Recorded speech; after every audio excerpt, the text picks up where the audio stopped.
그러니까 부처님께서 거기서 하신 말씀이 아닌 건 아닌 거여야 되는 거지.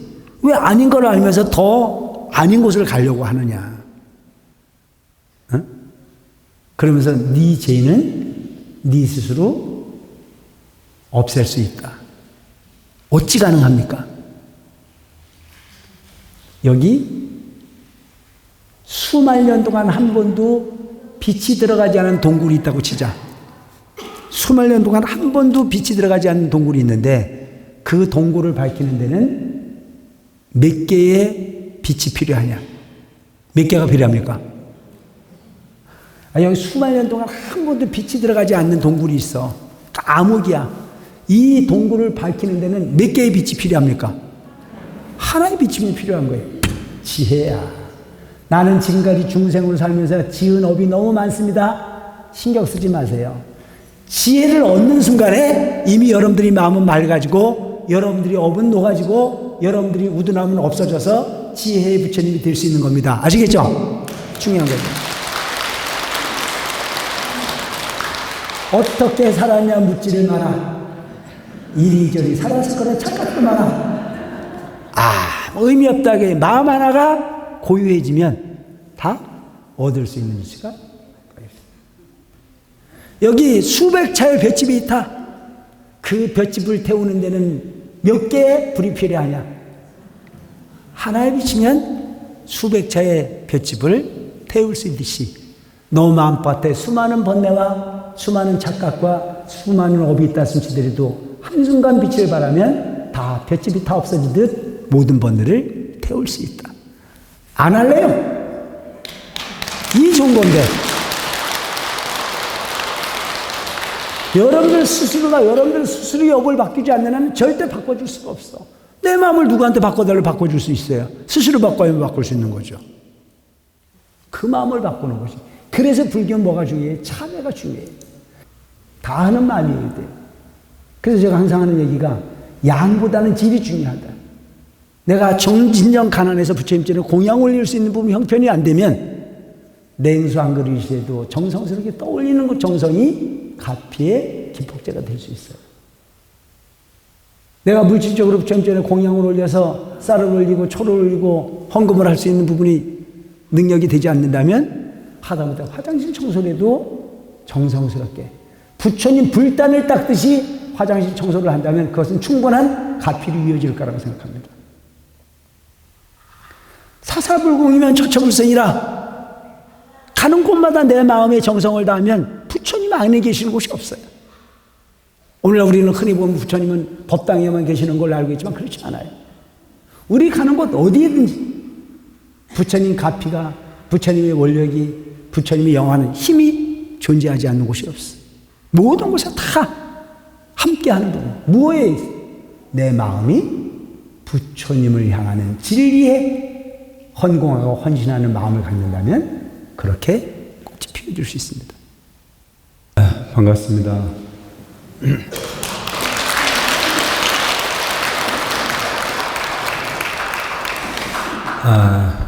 갑진년 새해가 밝았습니다. 많은 분들이 구인사에 정초참배를 다녀오시고 또 4박 5일 기도도 가신 분들이 여러 있는 걸로 알고 있습니다. 항상 매일 같은 해가 뜨는 것 같지만 그 해가 그 해고 그 시간이 그 시간으로 흘러가는데 오직 변하는 게 있다면 우리의 생각과 우리의 의식이 달라져 가고 있는 게 아닌가 싶은 생각을 합니다.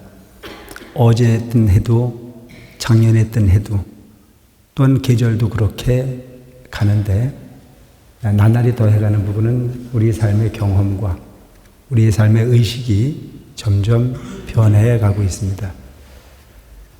그 변화의 가운데 무엇을 인식할 거냐라고 하는 부분이 대단히 중요한 부분이다.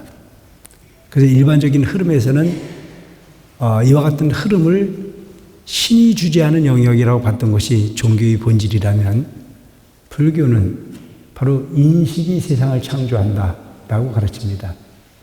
어느 순간에 무엇으로 세상을 인식하느냐에 따라서 생각이 바뀌고 그 생각이라고 하는 부분은 행도 될 수 있고 불행도 될 수 있습니다. 그리고 우리 회장님께서 지금 말씀하셨듯이 그 비스마르크의 친구가 늪에 빠져 죽어가는 순간에 나는 죽었다고 생각하거나 상대방에게 도움을 받지 않으면 절망이라고 하는 생각을 하고 있을 때 오히려 비스마르크는 그의 능력을, 그가 가지고 있는 잠재력을 일깨우기 위해서 분노심을 불러일으키고 그 분노심이 삶이라고 하는 부분으로 직결시켜서 생각하지 못했던 무한한 힘을 불러일으켜내듯 우리도 그와 같은 부분의 삶은 우리 환경 속에서 자주 경험하는 부분들입니다. 위기에 빠져 있는 사람이 불에 타서 죽을 수밖에 없는 위급한 상황에서 내 아이를 구하기 위해서 초능력의 능력을 발휘해서 아이를 구제해내거나 또 물에 빠진 아이를 그렇게 건져내는 경우들을 가끔 봅니다. 그래서 우리는 그 부분을 일컬어서 나라고 하는 부분의 능력이 인간이라고 하는 능력을 스스로 지식에 얽매여 한계를 정하고 그 한계 속에서 포기하는 인생을 사는 부분들이 바로 중생의 삶이라면 그 부분을 포기하지 않고 무한한 능력을 개발하기 위해서 노력하는 행위가 저는 불교다 이렇게 생각합니다. 부처님이 중생의 모습으로 사바세계에 오셨지만 일체 중생을 구제할 수 있는 크나큰 스승으로서 일체 중생의 행복을 이야기할 수 있는 큰 가르침으로서 삶을 일관했던 것은 바로 그와 같은 인간이 가지고 있는 초능력을 완벽하게 끌어내셔서 성공하신 분이 부처님이 아닐까. 우리는 그분의 가르침을 얻기 위해서 지금 이 자리에 함께하고 있습니다.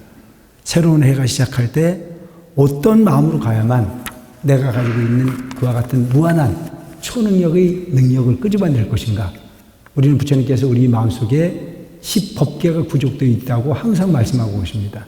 법계 구족이다. 오늘날 우리가 이제 우리 그 해상사에서 불교대학을 하거나 법화경 강의를 하거나 수많은 강의를 통해서 강조했던 부분들의 핵심은 뭐냐면 우리는 나약한 존재가 아니라는 사실을 일깨우는데 그 목적이 있습니다. 현재의 우리 모습은 중생이지만 현재의 우리 모습은 서로 질투하고 다투고 화내고 그래서 서열을 정해서 소위 행과 불행의 늪을 오가는 중생이지만 그 늪을 뛰어넘을 수 있는 무한한 능력의 주인공 그것은 오직 내 내면의 세계에 법계가 구족이 되어 있음을 인식하는 거다. 내 안에 지옥도 있고 내 안에 악귀도 있고 내 안에 그야말로 축생도 있고 인간도 있고 또한 보살도 있으며 천상의 세계까지도 여러분들에게 내재되어 있음을 인식하시고 그 중에 무엇을 꺼냈을 건가라고 하는 부분 자체가 가장 중요한 부분이다. 근데 오늘날 우리는 많은 생각을 갖고 있는 것이 뭐냐면 나는 가능성이 없어라고 포기합니다. 나는 중생이야. 나는 중생이라고 하는 식으로 생각해서 벗어나지 못하는 삶이 우리의 삶이 아닌가 싶은 생각을 합니다. 그 삶을 변화시키기 위해서 오신 것이 바로 이 회성사에서 오신 이유예요. 여러분들이 한 가지 착각에서 벗어날 부분이 뭐냐면 나의 이 괴로운 부분을 부처님이시여 구제해 주시고 건져달라고 이야기하는 기복적 형태의 이 불교라면 그것은 아주 저학년 불교일 수밖에 없습니다. 적어도 우리가 불교대학을 공부하고 법화경을 공부를 하고 수많은 법문을 들었거든 이제 이 세상의 모든 부분의 삶의 기륭화복은 내 마음에 존재하고 있다. 법계구중의 주인공이 받던 나라고 하는 사실을 인식하는 순간에 포기하지 않고 성실하게 노력하는 부분의 행위를 통해서 무엇을 건져낼 것인가라고 하는 자체를 우리가 강한 목표로 정할 필요가 있겠다. 그래서 세상의 모든 일은 마음이 창조하는 겁니다. 근데 우리는 그 마음을 놓치고 살아요. 그래서 나를 놓치고 상대방의 마음만 보고 사는 게 우리 인생이잖아요. 쏟고 사는 겁니다. 그래서 많은 큰 스님들이 야 이놈아 너 자신에게 속지 마라고 하는 이야기가 그 얘기예요. 근데 오늘날 우리는 백전백패 모두가 다 내 마음에 쏟는 겁니다. 상대방에게 물어본 일도 없습니다. 그럴 거라고 하는 생각에 의해서 쏟고 가는 거예요. 여러분 사랑은 좋은 거예요? 사랑은 좋은 겁니까? 우리는 그렇잖아요. 사랑은 좋은 거고 미움은 나쁜 거잖아요. 인정하십니까? 사랑은 좋은 거고 미움은 나쁜 거라고. 누가 그래요? 본인들이 그렇게 인식할 뿐이지, 그렇게 생각할 뿐이지, 그렇게 교육받을 뿐이지, 사랑? 여러분 해봐서 할 거예요. 그거 인내가 아니면 지키기 어려운 거 아닙니까? 여러분 일시적인 사랑을 원합니까? 영원한 사랑을 원합니까? 꿈 깨세요. 그러기를 바라는 것뿐이지 어찌 그것이 그럴 수 있겠냐고요. 우리는 상대방의 끊임없는 사랑, 영원한 사랑, 변함이 없는 사랑을 요구합니다. 근데 저는 그렇게 하냐고요? 하고 있습니까? 대답을 못하네? 그러니까 모든 부분들은 본인이 놓은 덫에 본인이 치어가는 인생을 살고 있어요. 여러분, 이 정초에 한마디 말씀드리고 싶은 건 뭐냐면, 내가 준 것만큼 받게 돼 있다는 원리를 꼭 이해하시기 바랍니다. 내가 진실을 줬거든 그 진실을 어디로 가지 않습니다. 내가 이선을 줬거든 그 이선을 절대 어디로 가지 않습니다. 내가 노력하고 내가 마음먹은 것대로, 내가 행한 것대로 모든 부분은 다 내게 돌아오게 되어 있습니다. 그래서 우리는 흔히 말하기를 자업자득이라. 완벽하게 상대방을 속인 것 같지만 상대방을 속이는 부분이 인생이 아닙니다. 상대방을 속이지 않고 사는 것만이 가장 값진 인생이라고 하는 걸 기억하는 여러분들이 됐으면 좋겠습니다. 아시겠죠? 상대방 속이지 마라. 상대방을 속이지 않는 게 나를 위한 거예요. 근데 오늘 우리를 보면 상대방을 속여서 내 이익을 얻기를 바라는 사람이 너무 많습니다. 시기와 질투와 이선이 난무하는. 그런데 저 바깥의 세상에 누군가를 속이는 건 당연하다고 생각하지만 그것마저도 하지 말아야 돼요. 여러분, 하루 인생을 살고 난 이후에 내가 계율을 지켜 하루를 살면요, 하루 저녁에 감사한 마음이 줄줄이 열려갈 거예요. 근데 하루를 살고 난 뒤에 눈을 감고 나면 온갖 부분이 다 덩어리에 땀이 줄줄 흘 정도 인생이라면 고쳐볼 필요가 있습니다. 왜 사는가를 생각해 볼 필요가 있죠. 왜 사는가? 1000년을 살고 10,000년을 사는 게 무슨 의미가 있습니까? 그래서 여러분, 도를 알아 하루를 사는 것이 도를 모르고 100년을 사는 것보다 낫다는 말이 있어요. 진리를 모르고 100년을 사는 것보다는 진리를 알고 하루 사는 게 훨씬 행복해. 왜? 우리 삶은 영원하지 않기 때문에. 진실만이 우리 생명을 영원한 생명으로 이어갈 수 있어요. 그래서 부처님께서는 우리들에게 뭐라고 그래요? 계율이라고 하는 걸 강조하셨습니다. 계율은 뭐가 계율인 줄 아십니까? 계율은 나를 보호하는 게 계율이에요. 계라고 하는 자체는 울타리입니다. 울타리. 여러분, 울타리가 왜 필요합니까? 외부로부터 도전해오는 어떤 힘으로부터 나를 희생시키지 않기 위해서 보호하는 부분이 역할이 울타리입니다. 계는 바로 그런 겁니다. 근데 오늘 우리는 계라고 하는 부분 자체를 나를 보호하는 부분이라고 생각하지 않습니다. 아주 계를 지키는 부분 자체를 엄청나게 크게 베푼 거라고 착각하고 있습니다. 군밤장수가 망하는 게 왜 망하는 줄 알아요? 혼자 군밤장사를 하면 괜찮은데 동업으로 군밤장사를 하면 망해요. 어? 그래서 어떤 친구가 둘이 군밤장수를 했어요. 가난했어요.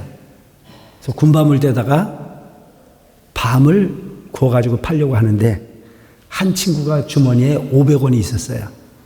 그래서 그 500원을 가지고 군밤이 너무 먹고 싶어가지고 옆에 친구한테 500원 주고 군밤을 사서 먹었어요. 그리고 옆에 친구가 군밤 먹는 친구를 보니까 먹고 싶어요, 안 먹고 싶어요? 먹고 싶어요. 그래서 그 받은 500원을 친구한테 또 줬어요. 그리고 지도 500원어치 먹었어요. 서로 그러다 보니까 팔군밤이 다 없어져버렸어요. 그거는 남는 장사입니까? 망하는 장사입니까? 그런 장사를 하는 불자들이 많다는 얘기야. 계율을 지킨다는 얘기는 본전이에요. 불살생, 산 목숨을 죽이지 마라. 산 목숨을 죽이지 않았으면 본전이죠. 그럼 남는 장사를 하려면 어떻게 해야 돼요? 남는 장사를 하려면 어떻게 하려면? 산 목숨을 죽이지 않는 게 문제가 아니고 죽어가는 목숨을 살려줘야죠. 그걸 우리는 뭐라고 그래요? 방생이라고 합니다. 그런데 문제는 요즘 방생을 거꾸로 하지 않습니까? 살아있는 물고기를, 잘 살아가는 물고기를 잡아다가 엉뚱한 곳에 가서 놔주면서 나 잊어버리지 말라고? 군밤 장수가 군밤 파는 거하고 뭐가 다른 바가 있습니까? 아니, 잘 살아있는 물고기를 투망을 쳐서 잡아가지고 비닐봉다리에 담아서 그것도 산소를 집어넣고 몇 시간을 끌고 다니면서 온갖 곳을 헤매고 다니다가 어느 개천에 가서 놔주면서 용왕님한테 가가지고 전달을 해서 죽어가는 네 목숨을 살려줬으니까 우리 아들놈 잘 되고 우리 딸내미 잘 되고 복받게 해달라고 가서 전달을 하라고 그러면 그 물고기가 고맙다 그럴까요? 뭐라 그럴까요? 에? 생각 안 해봤어요? 그 물고기가 아마도 이갈고 갔을 것 같아요. 그럼 본전치기 장사를 할 것이 아니고 진정한 방생을 하려고 하거든 누군가가 마음 아픈 사람에게 그에게 편안함을 주기 위해서 한마디의 말씀을 전해주는 것이 방생입니다. 어저께 술 먹고 와가지고 내 속을 파글파글 끓였던 그 영감을 그 영감을 미워서 그냥 그렇게 미운 마음으로 출근을 시키는 부분이 아닌 한마디 따뜻한 말을 전하는 게 방생이야. 당신이 술을 먹고 싶어서 먹었겠냐고, 얼마나 스트레스가 많으면 그 술을 퍼먹었겠냐고, 오늘 속상한 일이 좀 있더라도 술은 적게 먹고 오라고 그렇게 해서 마음 편하게 해주고 그렇게 출근을 시키면 그게 방생이야. 아시겠죠? 너무 좋은 거 해주나? 그러니까 그렇게 해서 상대방의 마음을 편안하게 해주고 상대방의 마음을 편안하게 해주면 내 마음은 편안해요, 안 편안해요? 편안하잖아요. 남편이 어저께 술 먹고 와가지고 미안해 죽을 지경이야. 조금 적게 먹으려 했는데 너무 달리다 보니까 좀 꼭지가 돌았어. 근데 그 이튿날 일어났는데 마누라가 쌀벌해. 그래가지고 해장국은커녕 눈치 슬슬 보다가 냉수 한 그릇 먹고 출근을 했어. 그럼 나가 있는 남편은 눈만, 생각만 돌아오면 집에 가서 매 맞을 생각에 하루가 괴로워 안 괴로워? 그 지옥을 누가 만들었어? 그 지옥을. 물론 본인이 절제하지 않고 술 퍼먹은 부분의 원인도 있지만 나를 가장 보호해줘야 될 내 안의 물체가 괴로움으로 일관한다면 그건 방생 아니잖아요. 어저께 내가 우리 어린이 요즘 우리 해성사에 어린이들이 이제 많이 늘고 있는데 요즘 어린이 법회가 한 30명이 넘어가요. 이제 상당히. 그리고 이제 우리가 그 자모들도 한 20명이 넘어가. 아주 분위기가 좋아지고 있어. 내가 볼 땐 지금 이 상태로 가면 아마 웬만한 절에서 어린이 법회 그 활성화에 대한 방안을 배우러 올 때가 꽤 있을 것 같아. 참 잘해요. 그래서 오늘 이제 아이들이 우리 버스를 타고 구인사를 갔는데 엄마들이 여러 명 왔어. 그러니까 그때 한 얘기가 뭔 얘기를 했냐면 아이 교육을 어떻게 하냐. 대개 모든 부모들이 교육을 하는 방법을 보면 아이의 잘못된 점을 지적하는 엄마로서 교육을 일관하는 경우가 많아요. 근데 여러분, 아이는 잘못할 수 있어요. 아이들은 실패할 수 있어요. 그 실패는 훗날 실패하는 것보다는 어렸을 때 실패는 경험이 돼요. 그 경험을 바탕으로 그 아이가 성장해 가는 거예요. 그래서 성공만을 반복해 가는 부분이 인생이기보다는 가끔은 시행착오를 경험하는 것 자체는 그 아이가 세상을 살아가는데 무척 건강하게 살아갈 수 있는 삶의 지혜일 수 있어요. 엄마는 실패를 지적해 주는 엄마가 되지 말고 아이의 잘하는 부분을 칭찬해 줄 수 있는 엄마가 되라. 내가 이런 얘기를 했어요. 내가 애 안 키웠어도 잘 알죠. 이게 중요한 거예요. 그런데 문제는 뭐냐면 우리 어머니들이 아이를 기르는 모습을 보면 아이가 점수 못 받아온 것만 화가 나가지고 그것만 질책을 합니다. 그럴 수도 있는 거예요, 인생이. 어떻게 이 세상을 사는 사람들이 모두가 100점만 받아갖고 옵니까? 이 세상을 살아가는 사람들이 모두가 어떻게 1등만 하고 삽니까? 그 1등은요, 지가 한 1등이 아니에요. 누군가가 희생해줘서 1등이 된 거 아닙니까? 그렇죠? 1등은 1등대로, 꼴찌는 꼴찌대로 이유 있는 삶을 사는, 그래서 그렇게 조화롭게 사는 세상이 돼야 이 세상이 정토가 될 수 있습니다. 어? 너무 이기심만 가르치는 부분이 엄마가 되지 말고 아이를 지켜볼 수 있는 엄마가 되라. 아이가 본인의 욕구에 충족시킬 만큼 결과를 못 가져왔을 때 비난하면 그 아이는 비난하는 그 순간에 그 엄마는 적이 된다. 그리고 그 아이는 잘못했다는 생각은 없어진다. 왜? 한번 지적받았으니까 계산 끝났어요? 안 끝났어요? 에?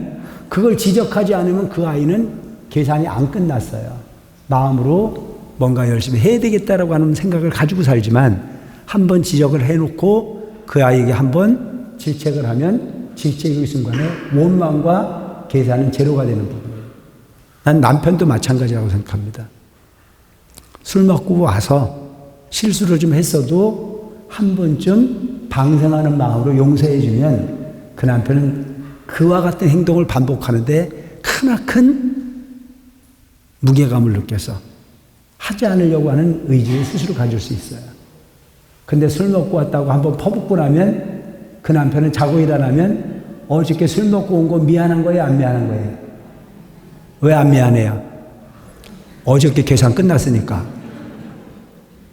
그래서 여러분 세상을 살아가는 방법은 본인 스스로가 살아갈 수 있도록 기회를 주고 상대방의 잘못된 부분을 내 마음에 담고 살지 말고 포용하고 이해하는 마음에 방생의 주인공으로 살아가는 한 해가 되시기 바랍니다. 아시겠죠? 이래 했을 때 세상이 고요해 질 수 있어요.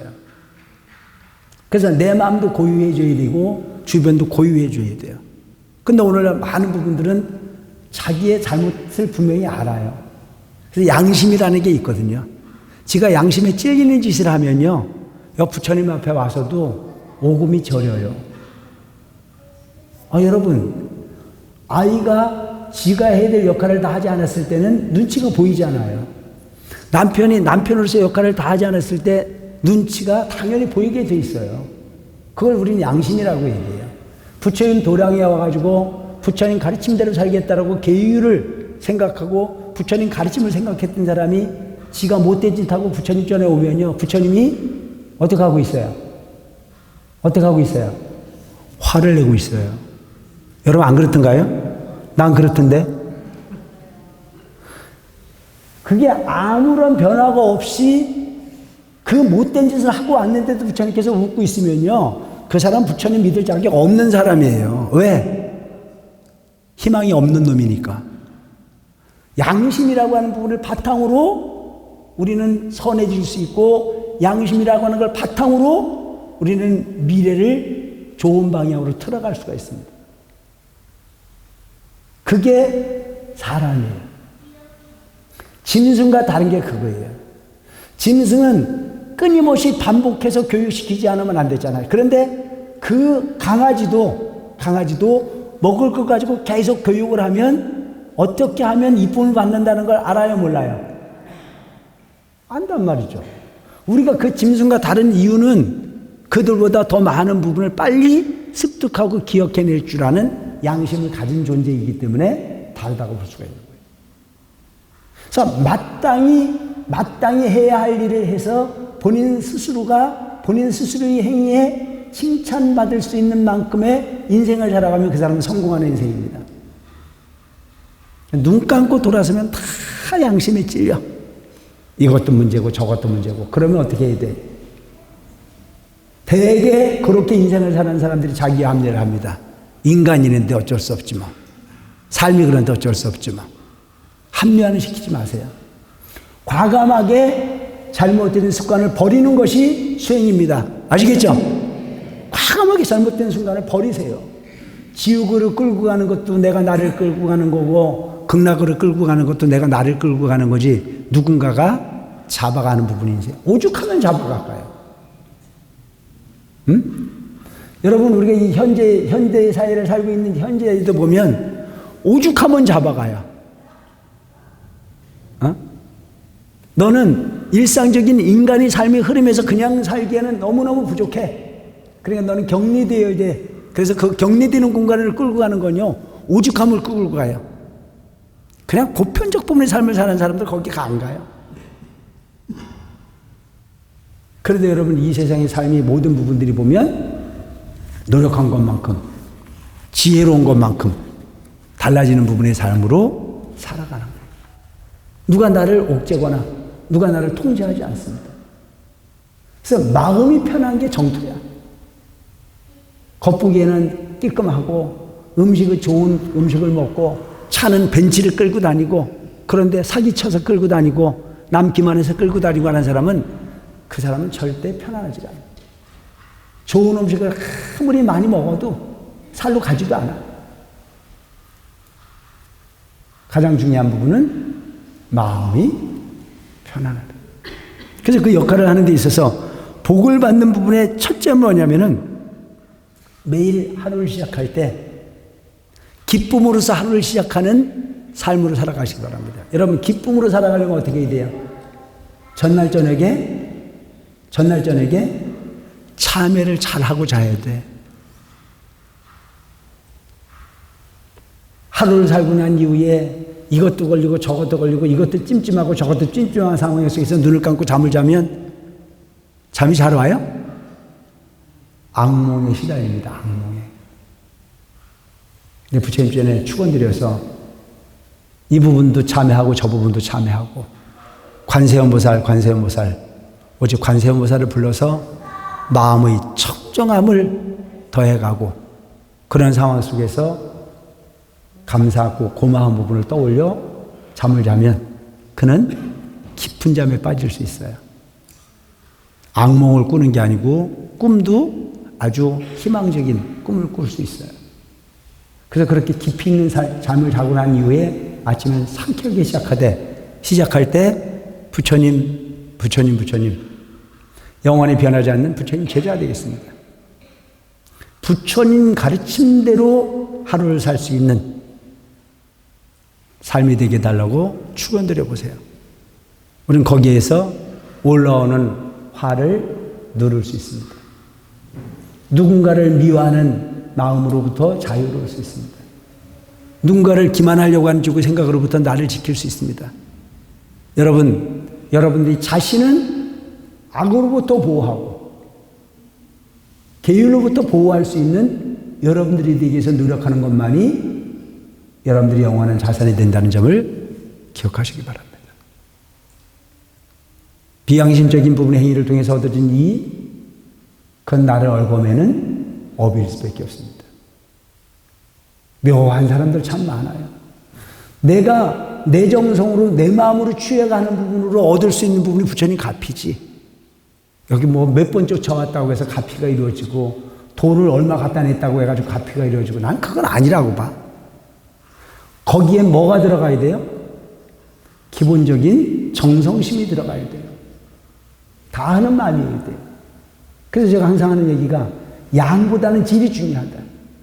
내가 진정 가난해서 부처님께는 공양 올릴 수 있는 부분 형편이 안 되면 냉수 한 그릇이라도 정성스럽게 떠올리는 그 정성이 가피의 기폭제가 될 수 있어요. 내가 물질적으로 부처님께 공양을 올려서 쌀을 올리고 초를 올리고 헌금을 할 수 있는 부분이 능력이 되지 않는다면 하다못해 화장실 청소라도 정성스럽게 부처님 불단을 닦듯이 화장실 청소를 한다면 그것은 충분한 가피로 이어질 거라고 생각합니다. 사사불공이면 처처불생이라. 가는 곳마다 내 마음의 정성을 다하면 부처님 안에 계시는 곳이 없어요. 오늘날 우리는 흔히 보면 부처님은 법당에만 계시는 걸로 알고 있지만 그렇지 않아요. 우리 가는 곳 어디에든지 부처님 가피가, 부처님의 원력이, 부처님의 영하는 힘이 존재하지 않는 곳이 없어요. 모든 곳에 다 함께하는 부분. 무엇에 있어요? 내 마음이 부처님을 향하는 진리에 헌공하고 헌신하는 마음을 갖는다면 그렇게 꽃이 피어줄 수 있습니다. 근데 마음은 도둑놈 마음을 갖고 있어요. 뭐 그만 마음을 가지고 와가지고 부처님 앞에서 아무리 턱을 바치고 나를 봐달라고 해도 그 부처님이 봐준다면 그 부처님은 능력 없는 부처죠. 왜? 도둑놈을 몰라보는 부처가 무슨 능력이 있어? 인정하십니까? 죽어도 내가 부처님을 향해서 그 부처님의 모습을 보고 거울 같은 부처님이라고 하는 식으로 생각을 하세요. 항상 날 향해서 웃고 있는 부처님으로 여러분들이 부처님을 칭찬한다면 여러분들이 신앙생활 잘 하시는 겁니다. 이제 아시겠죠? 나한테 안 물어보러 와도 돼. 스님, 난 잘하는 거예요? 못하는 거예요? 뭘 잘하고 못하고 지가 지를 잘 알지. 에? 복 받을 짓을 했는지 업 받을 짓을 했는지 본인이 제일 잘하지 않습니까? 인정하십니까? 본인이 본인을 제일 잘 알아요. 본인이 본인의 행위를 해놓고 점쟁이한테서 점을 쳐요. 점쟁이가 용하대. 뭐가 점쟁이가 용할 때 있어? 지가 더 용하지. 에? 본인 자신보다 용한 사람 없잖아요. 그건 아무 가치가 없는 거예요. 그걸 알아서 어떡하라고. 문제는 뭐냐면 알았거든 행동을 바꾸세요. 알았거든 생각을 바꾸세요. 알았거든 의식을 바꿔가는 여러분들이 되시기 바랍니다. 아시겠죠? 지금 이 순간 다시 태이는 불자가 되라. 우리는 순간순간 다시 태여야 돼요. 중생의 습으로 일관하는 삶을 살지 말고 그 습을 과감하게 정리해낼 줄 아는 지혜로운 불자가 될 필요가 있다. 이번에 인도 성지순례에 대해서 여러분들이 아마 앙굴리마라가 머물렀던 앙굴리마라의 그 탑원을 우리가 갔다 왔던 기억이 있는데, 앙굴리마라. 아임사카라고 하는 그 유명한 사람은 살인마였어요. 100명의 사람을 죽였어. 그래서 100명의 사람을 죽인 이유가 있어. 여러분, 종교 잘 가져야 됩니다. 종교, 이 신념 무서운 거예요. 잘못 알으면, 잘못된 진리를 믿으면 죄를 지면서도 죄를 합리화하게 돼 있어요. 그런 종교가 많지 않습니까? 재산을 팔아서 하라, 형제와 간의 의견을 해라, 가족을 버려라, 생명을 갖다 바쳐라, 이런 종교들이 있지 않습니까? 이건 내가 얘기하는 게 아니고 뉴스에도 많이 보지 않았나요? 근데 그들이 그렇게 하는 이유는 뭐예요? 종교적 신념 때문에, 잘못되어진 진리를 진리라고 착각하는 것 때문에 그런 경우들이 꽤 많아요. 앙굴리마라도 그런 인물 중에 하나였습니다. 이 아임사카라고 하는 사람은 참 잘생겼었어요. 머리도 좋았어요. 근데 세속적 삶을 사는 부분을 통해 가지고 보니까 이게 무상한 걸 알았어요. 세상의 삶이 영원하지 않잖아요. 그래서 여러분들이 보면 진리를 궁금해하는 거, 그건 어느 정도 혼이 큰 사람들이 그걸 고민하지, 그냥 하루 세끼 그냥 밥 먹고 그냥 왜 사는지도 모르고 가는 인생을 사는 사람들 많거든요. 근데 왜 살까요? 라고 하는 걸 고민할 수 있는 부분은 꽤 철학적 사고가 깊은 사람들이 할 수 있는 영역 아닙니까? 그럼 이제 이걸 세속적 어떤 걸 삶에서 보는 사람들을 보면 뭐라고 그래요? 미친 거 아니야? 이 좋은 세상을 왜 저렇게 살아? 누구한테? 나한테 그러더라니까. 내가 출가해서 수십 년을 그냥 이렇게 뭐 큰 목적도 없이 큰 성과도 없이 세월을 보냈지만 처음 출가할 때는요, 꽤 꿈이 있었어요. 나도 눈 감고 앉아서 98,000일을 볼 수 있는 도를 한번 얻어본다. 그런 꿈이 있었다니까. 근데 세속에 있는 사람들은 나를 보고 뭐라고 그래요? 야, 그렇게 혼자 살고 싶거든 중하지 말고 딴 거 하라 이거예요.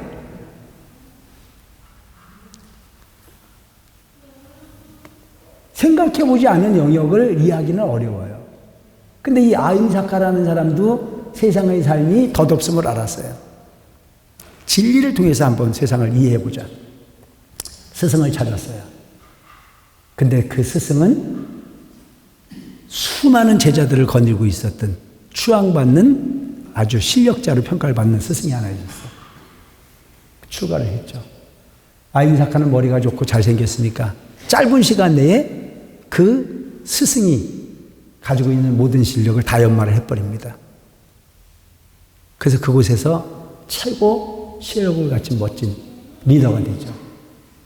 근데 문제는 세상은요, 너무 잘생기고 너무 잘나도 문제예요. 나도 옛날에 그랬어요. 우리 스님들 중에도 잘생긴 스님 많잖아요. 똑똑한 스님 많아요. 인기 있는 스님이 많았어요. 나는 키가 적잖아요. 또 승질머리도 못 댔거든요, 내가. 어? 그래서 그 인기 있는 스님들이 많이 부러웠었어요. 너는 좋겠다. 근데 나중에 들어보니까 그 스님들도 애로사항이 많더라고. 가는 곳마다 사인해달라고 그러고, 가는 곳마다 밥 먹자고 하고. 근데 문제는 뭐냐면, 누군가가 마음을 줬는데 그 마음을 받아주지 않으면 뭐가 됩니까? 증오가 되잖아요. 인정하십니까? 내가 누군가에게 마음을 줬는데 상대방이 그 마음을 돌려주지 않으면 증오가 생겨요. 그걸 뭐라 그래? 따라서 애증이 생기는 거예요. 근데 나는 그런 게 없더라고. 좋잖아요. 그래서 옛날에는 그런 사람들이 부러웠어요. 너는 잘생겨졌겠다. 너는 키가 커서 좋겠다. 다. 심지어는 저는 살이 많이 안 찌잖아요. 한 번은 살이 퉁퉁하게 잘 찐 스님한테 부럽다고 그랬더니 그 스님이 나보고 하는 얘기가, 물을 먹어도 살을 찌는 고통을 아냐. 밥만 먹으면 뛰어야 되는 내 고통을 아냐. 그거 이해해버려. 저는요, 먹고 싶은 걸 다 먹어도 살이 안 쪄요. 그러니까 나보고 복 받은 거래요. 옛날에는 그 스님이 비쌌는데 요즘 내가 비싸졌어요. 인생은요, 답이 없는 거예요. 항상 남의 떡이 커 보일 뿐이지, 다 각자가 겪어가는 부분은 다 고통인 거예요. 그래서 중생이 사는 삶과 부처님이 사는 세계의 삶이 다른 게 뭔지 압니까? 부처님의 삶은 현실에 만족하는 삶을 성취하신 거예요. 현실에 만족하는. 중생의 삶은 뭔지 아십니까? 현실의 삶에 만족 못하는 삶이 중생의 삶인 거예요. 그래서 부처님은 모두가 다 행복한 거예요. 중생은 모든 게 다 괴로운 거예요. 그래서 여러분, 우리가 인배 달고 사는 게 뭐예요? 죽겠다는 거잖아요. 다 죽겠다는 거잖아요. 배고파 죽겠고, 배불러 죽겠고, 힘들어 죽겠고, 심심해 죽겠고, 허리 아파 죽겠고, 다 죽겠잖아요. 어? 혼자 있으면 외로워 죽겠고, 둘이 있으면 귀찮아 죽겠고. 안 그런가요? 어떤 거는요, 너무 이쁜 걸 보면 이뻐 죽겠대요. 너무 미운 걸 보면 미워 죽겠대요. 다 죽겠잖아요. 내가 잘못 알고 있나? 좋아도 죽겠고, 싫어도 죽겠고, 다 죽겠잖아요. 그게 중생의 삶이야. 다 괴로운 거란 거야. 그러니까 사랑 깊어지면 못 만나서 괴롭고, 미워하면 만나서 괴롭고, 그래서 부처님께서 사제팔정도에서 8가지를 말씀하십니다.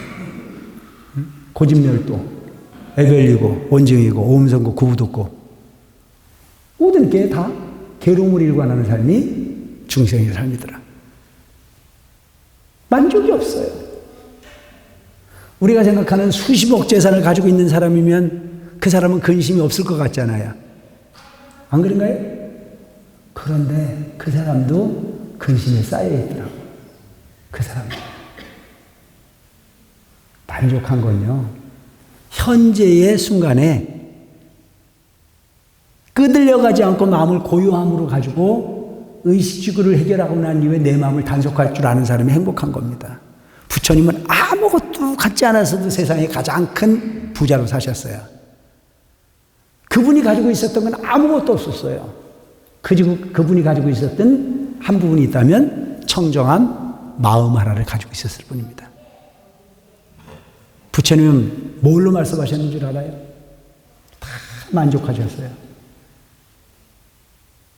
혼자 있으면 고요해서 즐겁고, 둘이 있으면 재미있어 즐겁고, 밥을 먹으면 힘이 있어 죽겠고, 배가 고프면 넉넉해서 즐겁고, 모든 부분이 다 즐거움이었어요.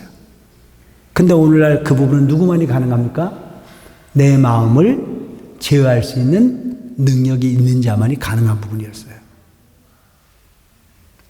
그래서 이 아임사카라고 하는 이 사람이 그렇게 실력이 출중하고 그렇게 잘생기다 보니까 좋아하는 사람이 많이 생겼어요.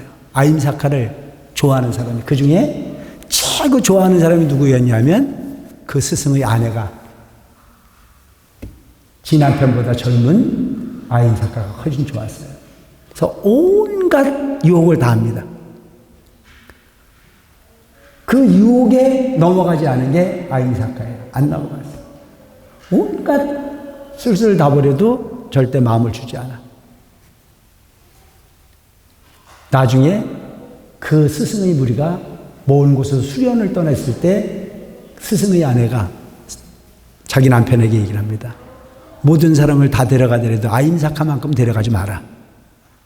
그가 있어야 이 도량을 지킬 수 있을 것 같다.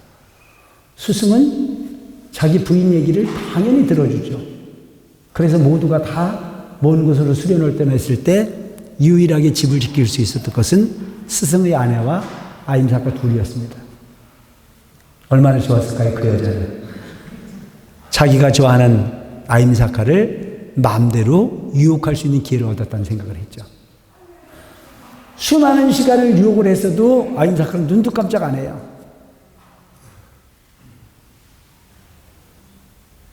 시간이 지나고 난 이후에 그 스승의 무리들이 수련을 끝나고 돌아갈 쯤 사람은요, 지가 부끄러운 짓을 해놓고도요, 지가 원하는 바를 얻지 못하면 또 모함에 빠뜨리고 싶은 그런 사고를 갖고 있는 인간들이에요. 그래서 인간 구제를 하기가 대단히 어려워. 옛날부터도 뭐라고 그래? 머리가 없는 짐승은 뭐라고 그러더라? 거두지 말라는 얘기가 있듯이 참 묘한 거예요. 그게 그래서 여러분 그런 삶을 살기 때문에 한 생을 살고 난 이후에 정토를 가기보다는 지옥을 가기가 쉬운 이유가 그런 이유인 거예요. 정직하게만 살면 그런 일이 하나도 생기지 않아요. 그 참 더 자기 합리화라고 하는 부분을 통해서.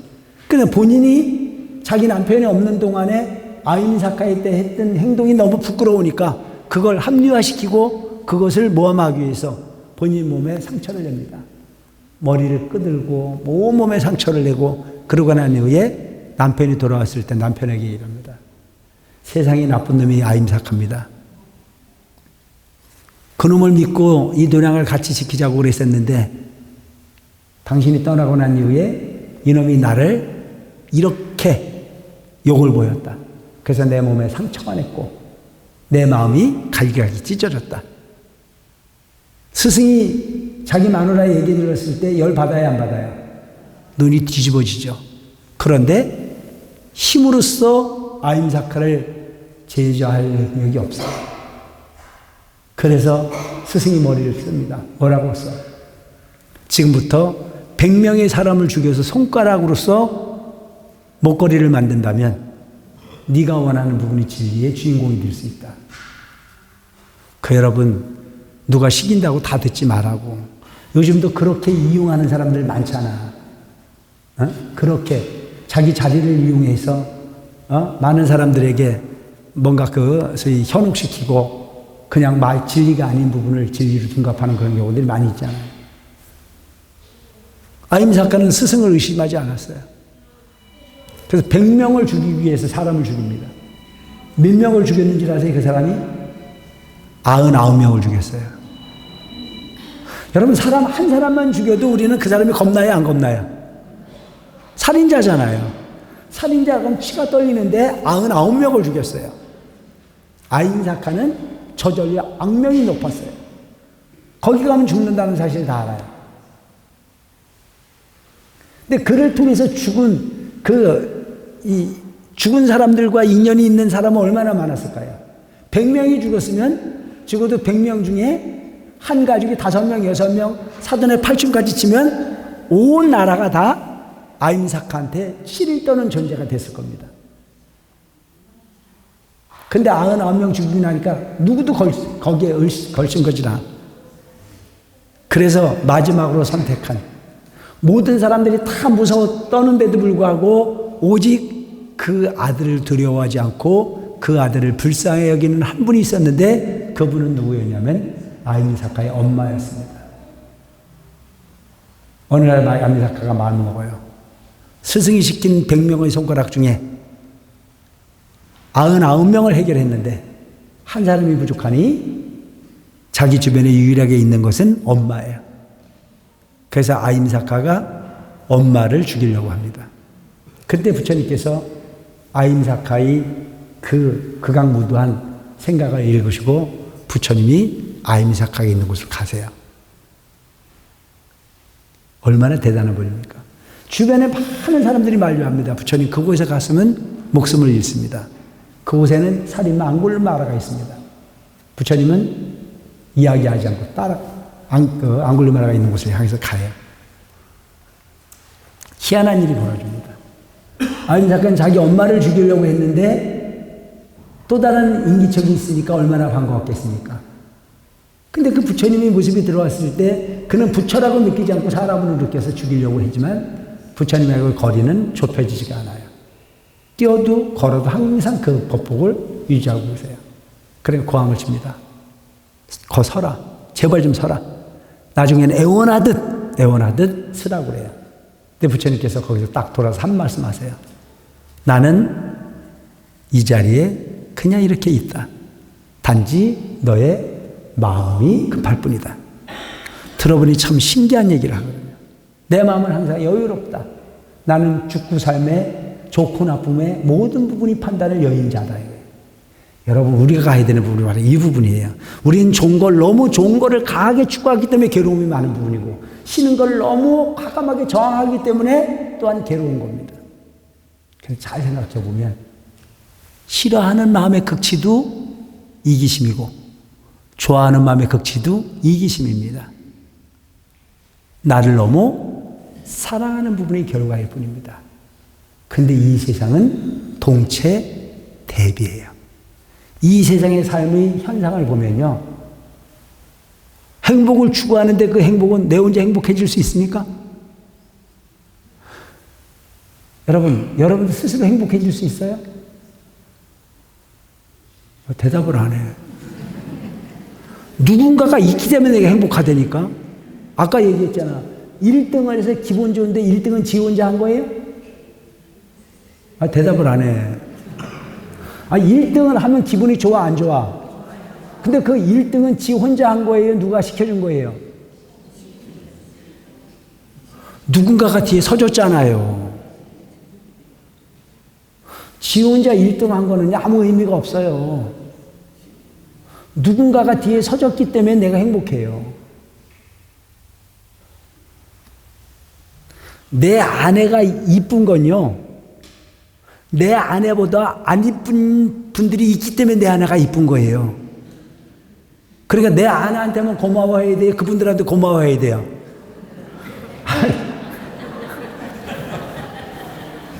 헷갈리세요? 이 세상은 그래서 동체 대비예요. 다 연결고리가 있는 거예요. 아무 관계 없으니까 나 혼자 살겠다 그런 세상은 없어요. 근데 그것을 이기적으로 세상을 볼 거냐, 서로 연결되어진 연결고리 속에서 세상을 볼 거냐. 그러면 매사가 다 감사해지는 거예요. 매사가 다. 그러니까 여러분들이 흔히 보면 집에서 혼자 기도하는 게 기도가 잘 돼요? 절에 와서 함께 하는 게 기도가 잘 돼요? 근데 이론적으로 보면 집에서 혼자 하는 게 낫잖아요. 그죠? 고요하고 일체의 모든 생각이 끊어진 자리로 돌아가는 게 수행이라면 혼자 하는 게 훨씬 나을 것 같은데, 그래가지고 혼자 한번 앉아보면 돼야 안 돼요? 밤새도록 잠만 자잖아요. 근데 절에 오면 사람이 많아요. 그 많은 가운데 와보면 조금은 산란한 것 같은데 절에 앉아있어 보면 밤새도록 하는데도 별 무리가 없어요. 이게 뭐예요? 서로가 서로에게 관계를 주고받는 부분을 세상은 존재하고 있는 거예요.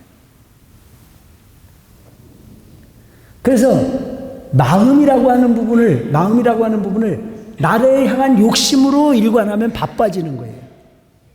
나를 위한 목표를 너무 크게 정하면. 그래서 그 부처님이 그와 같은 말씀에 감동한 아임사카가, 당신은 뭐 하는 사람입니까? 당신 도대체 뭡니까? 나만 보면 모든 사람들이 생명을 구제하기 위해서 말도 못하게 도망을 가고 공포에 질고 나는데 당신은 뭘 가졌길래 그렇게 여유롭습니까? 그러니까 부처님께서 나는 열애다. 난 있는 그들이 세상을 본다. 난 있는 그들이 삶을 본다. 그럼 얼마나 편하래요. 우리가 적어도 가야 되는 목적은 발등에 불 떨어진 거, 중생이 사는 삶의 고통에서 벗어나는 부분만을 가지고 보지 말고 부처님 같은 인격을 만들기 위해서 기도하고 정진하는 존재라고 하는 사실을 여러분들 꼭 인식하는 여러분들이 됐으면 좋겠습니다. 아시겠죠? 마음을 감아도 오고 가도 일체가 다 고요하게 볼 수 있는 마음을 가져보세요. 여러분 하다못해 직장에 가가지고 진급을 하는 것도요. 진급을 하는 것도 때가 돼서 그냥 올라가는 게 재미없잖아요. 여러 사람이 있는데 내가 선택받았을 때 기분이 좋아요, 안 좋아요? 아, 좋아, 안 좋아?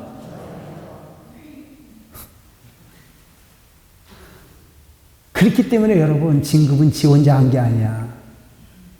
누가 시켜준 거야? 나만 못한 사람이 시켜준 거야. 내 뒤에 있는 그 사람 얼마나 마음이 아플까 챙겨볼 수 있는 그런 마음도 필요한 겁니다. 아시겠죠? 내 마음을 통해서 이런 기쁜 마음이 만들어진 것은 그렇지 않은 누군가도 있었다라고 하는 걸로 배려할 수 있는 마음을 갖고 산다면 거기에 인간미가 있는 거예요. 그래서 그들에게 술 한잔 살 수 있는 멋으로, 같은 기회에 있는 사람들에게 고맙다고 인사 한번 할 수 있는 여유로, 그들에게 밥 한 번 사고 술 한 번 살 수 있는 여유로움으로 세상을 걷간다면 그는 가는 곳마다 꽤 괜찮은 사람들일 겁니다. 어떤 사람이 내가 이렇게 얘기를 하니까 스님은 그렇게 하세요?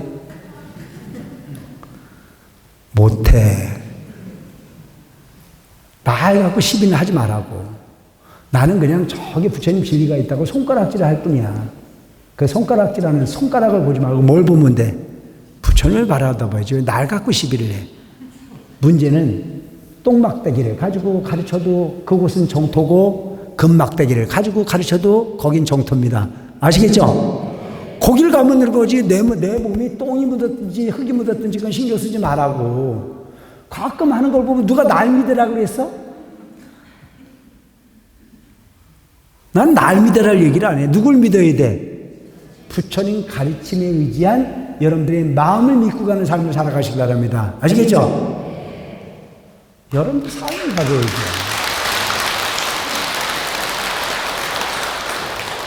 그냥 나는 그냥 코치야, 코치. 선수는 누구야? 여러분들이 선수라니까. 여러분들이 선수고 나는 코치라니까. 어? 실력은 선수가 가져야 되는 거지 코치가 실력 가지고 있어봐야 뭐해. 그래서 이 아인 작가가 그 부처님이 그 말씀에 감동을 해서 가까이 다가옵니다. 부처님께서 진리를 설명을 하죠. 그때 모든 악한 마음을 버려라. 모든 급한 마음을 버려라. 진리는 쇼를 하는 게 아니라 술수가 아니라 이거. 마음이 된다. 그 이제 가르침을 쫙 주고 나니까 이 아미사카가 뭐라고 하냐면 스님, 부처님, 나는 어차피 베린 몸입니다. 몇 명 죽였어요? 99명이나 죽였는데 내가 지금 바뀌어진들 뭐가 달라질 수 있겠습니까? 그러니까 스님, 부처님 말씀, 부처님 진리 알겠습니다. 근데 그냥 내가 잘못된 거 아는데 그냥 잘못된 대로 그냥 죽을래요. 그냥 이대로 갈래요. 왜? 99명이나 죽였으니까. 그러니까 부처님한테 목숨을 달라고 사정을 해요. 내가 지금까지 한 게 잘못된 건 아는데 99명이나 죽였으니 너무 먼 길을 왔습니다. 그러니까 부처님 그냥 나를 위해서 죽어주면 안 됩니까? 그러니까 부처님께서 거기서 하신 말씀이 아닌 건 아닌 거여야 되는 거지. 왜 아닌 걸 알면서 더 아닌 곳을 가려고 하느냐. 어? 그러면서 네 죄는 네 스스로 없앨 수 있다. 어찌 가능합니까? 여기 수만 년 동안 한 번도 빛이 들어가지 않은 동굴이 있다고 치자. 수만 년 동안 한 번도 빛이 들어가지 않는 동굴이 있는데 그 동굴을 밝히는 데는 몇 개의 빛이 필요하냐?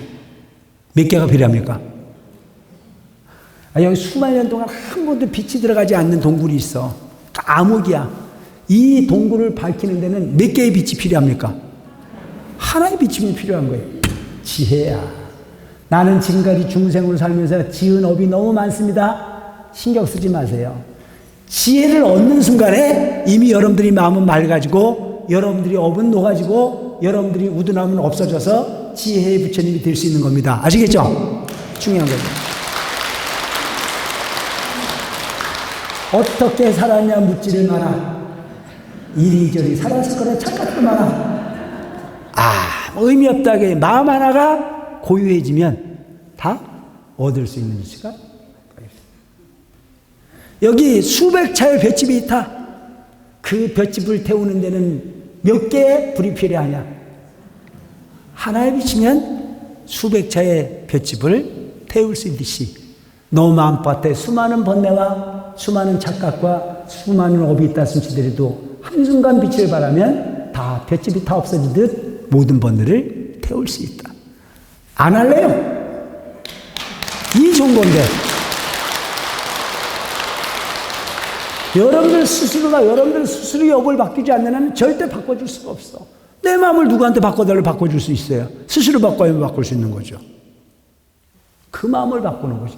그래서 불교는 뭐가 중요해? 참회가 중요해. 잘못한 것을 잘못됐다고 생각하는 부분이 중요해. 그래서 아임사카는 부처님에게 출가를 합니다.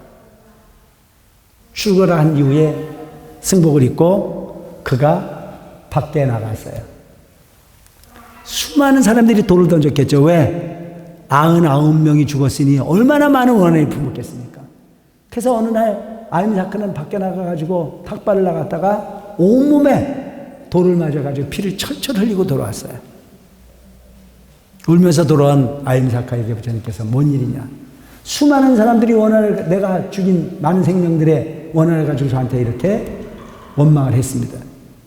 아임사카에게 얘기합니다. 너는 지금부터 밖에 나가서 난 단 한 사람도 죽인 바가 없다고 말해라. 99명이나 죽였는데 어찌 한 사람도 죽인 바가 없다고 말씀하십니까? 아임사카야, 과거에 너는 99명을 죽인 살인마지만 내 제자가 되어져 내 가르침을 받는 부처님 제자로 다시 태었기 때문에 너는 한 사람도 죽인 바가 없는 새로운 너다. 여러분, 오늘 이 순간 우리는 새로운 삶의 새로운 인격으로 다시 태어나는 여러분들이 되시기 바랍니다. 아시겠죠?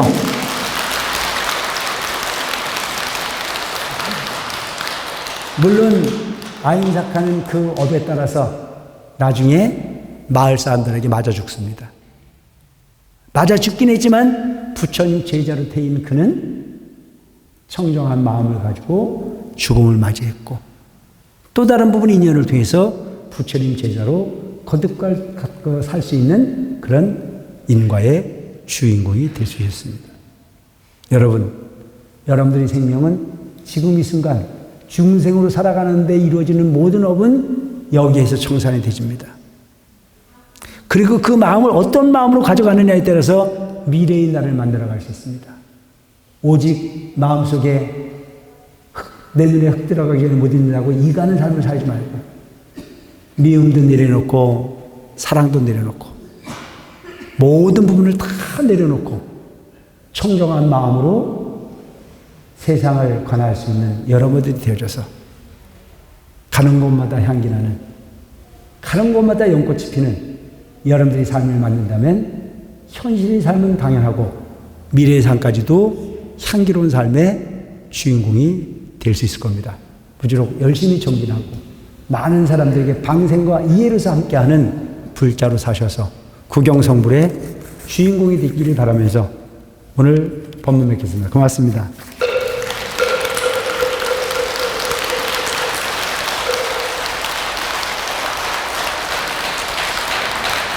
법사스님의 훌륭하신 법문이 계셨습니다.